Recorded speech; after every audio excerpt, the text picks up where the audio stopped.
पूजन करते समय, तुलसी को जल चढ़ाते समय, अभिषेक पूजन करते समय, घर में आप पूजन कर रहे हैं उस समय पर तुलसी को जल चढ़ा रहे हो, उस समय पर पीपल की पूजन कर रहे हो, उस समय पर बेलपत्री का पूजन कर रहे हो, उस समय पर आंवले का पूजन कर रहे हो, उस समय पर या कोई पूजन भजन आप कर रहे हैं उस समय पर दरवाजे पर अगर 3 सामने खड़े हो जाते हैं तो ये समझ लेना कि आपकी पूजा को भगवान ने स्वीकार कर लिया। कौन 3 है उसका स्मरण करिएगा।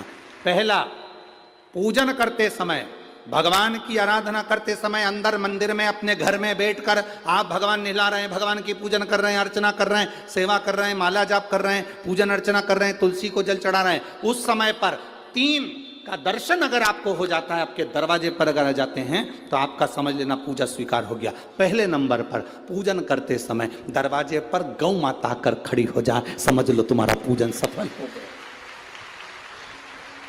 आप पूजन कर रहे हैं अंदर से, गाय रंभा रही है, आप पूजन कर रहे हैं अंदर से, गौ माता गौमूत्र कर रही है, आप पूजन कर रहे हैं अंदर से, गौ माता गोबर कर रही है, आप पूजन कर रहे हैं अंदर से और गाय दरवाजे पर आकर खड़ी हो गई। तुम्हारी अर्चना में, तुम्हारी आराधना में, तुम्हारी साधना में गौ माता तुम्हारे सामने आकर खड़ी हो जाए। पूजन के समय पर अचानक आकर तुम्हारे द्वार पर, तुम तुलसी को जल चढ़ा रहे हो, तुम्हारे दरवाजे पर आ जाए। और मेरा विश्वास कहता है, यहाँ जितनी मेरी जीजियां बैठी हैं, यहाँ जितने मेरे जीजा बैठे हैं, ये मेरा विश्वास कहता है आपके साथ कभी ना कभी ये जरूर हुआ होगा, पूजन के समय पर गौ माता का दर्शन होता ही, ये मेरा विश्वास कहता है। और ये कब होता है? जिस दिन आपका चित्त, मन, वृत्ति भगवान में रमी हो। चाहे तुम राम जपो, हनुमान जपो, शिव जपो, तुम्हारी मर्जी पड़े वो जपो। तुम देवी की भी पूजन कर रहे हो, किसी की देवता की पूजन कर रहे हो, कुल देवता की पूजन कर रहे हो, दिल से कर रहे हो, तो ये 3 का अगर दर्शन हो जाए तो कार्य सफल है। पहला, जम के बोलो, गौ माता। दूसरे नंबर पर हमारे यहाँ हम पूजन में लगे हुए हैं, आराधना में लगे हुए हैं, भगवान की अविरल भक्ति में लगे हुए हैं, भगवान की पूजन, आराधना और भक्ति में हम तल्लीन हैं। और दूसरे नंबर पर उस पूजन करते समय पर तुम्हारे घर की बहन बेटी तुम्हारे दरवाजे पर आ जाए तो समझ लो पूजन सफल हुआ है। क्या बहन बेटी के आने से पूजन सफल हो सकता है?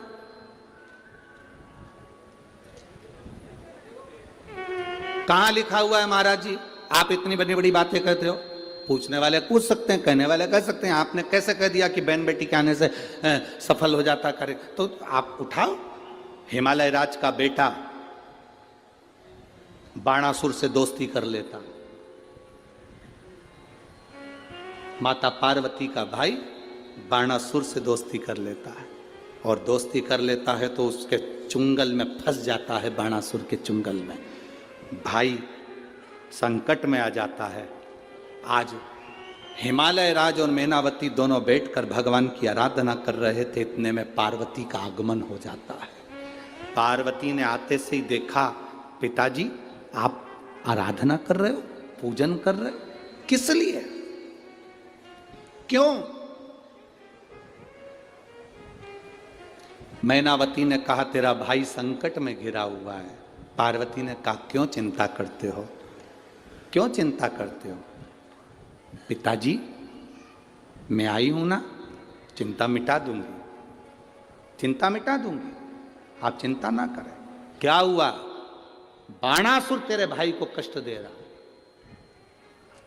बेटी पार्वती ने संकल्प ले लिया, उस बाणासुर का अंत मैं करूंगी। ना भगवान ब्रह्मा बाणासुर को मार सके, ना भगवान कृष्ण बाणासुर को मार सके।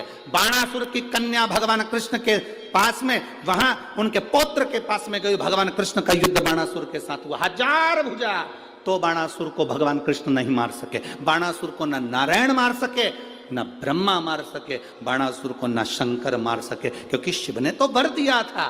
बाणासुर को केवल मारा है तो माता पार्वती अर्ध कुंवारी बनकर संहार कर कर चली जाती।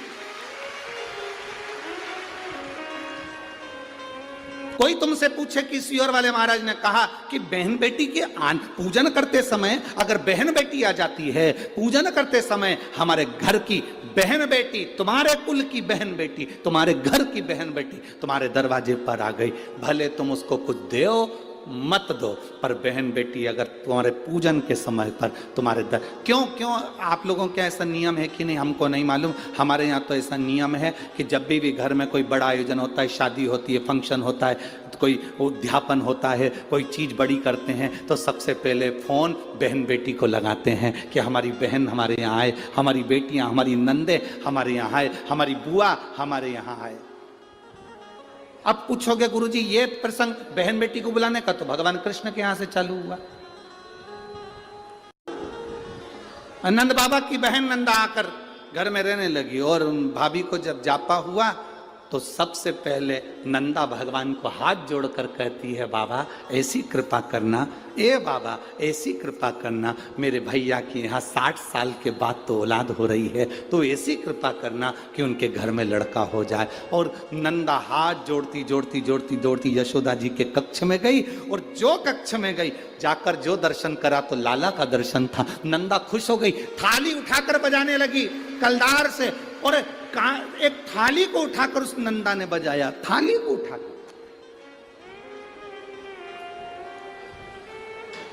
कांसे की थाली, पीतल की थाली, तांबे की थाली, जिसके घर में बजती थी उसके घर में शुभ संदेश आता था। आज के जमाने में स्टील बजता है। अब आजकल के ज़माने में तांबा पीतल कांसा बजाते नहीं है। आज के ज़माने में तो जरा सी देर में बस बच्चा हुआ है, सूचना मिल गई, बैंड बाजा बजवा दो, ढोल नगाड़े बजवा। नंदा ने थाली बजाई थी और फिर आवाज आई थी, नंद घर आनंद, नंद घर आनंद भयो। फिर आवाज आई।